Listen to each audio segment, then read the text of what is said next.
Stronger Than Gods by Prime Ventures. Chapter 1 The Dream. It was a rainy Saturday evening. Peter, a 14-year-old boy, was sitting in front of his window, still thinking about the riddle that his teacher had presented to the class yesterday. What is greater than God? More evil than the devil? The poor have it, the rich don't need it, and if you eat it, you will die. Although Peter knew the answer to this riddle, there was still something he couldn't get out of his mind. Was there really nothing more powerful than God? Or more evil than the devil?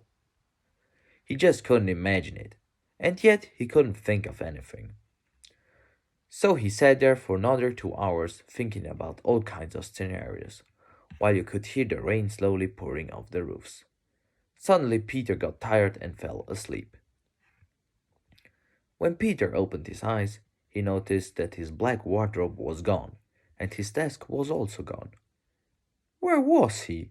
What was this huge golden door doing in front of him? Should he open the door or not? After a moment's thought, he decided to open the door. In front of him was a huge table with 10 chairs and a black throne.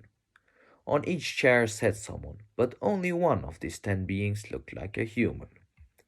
This man was 2 meters tall, wide built, and had blonde hair. He sat on the silver chair just next to the throne. Next to the blonde man sat a small black, hairy creature. Peter could not see what it was. On the other side of the table sat a woman with a purple skin and eyes as red as rubies. As Peter continued to look around, a figure came in from the other side of the room, and all the assembled figures rose from their chairs and bowed.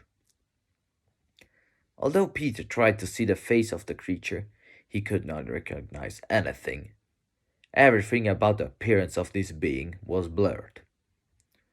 When all the other creatures had sat down again, just at the moment when the creature wanted to sit down as well, it saw Peter and said, "Look, we have a visitor." A short time later, the creature walked in Peter's direction. When Peter saw that the creature had a dagger in its hand and was about to kill him, he suddenly stood up and realized that he was in his room.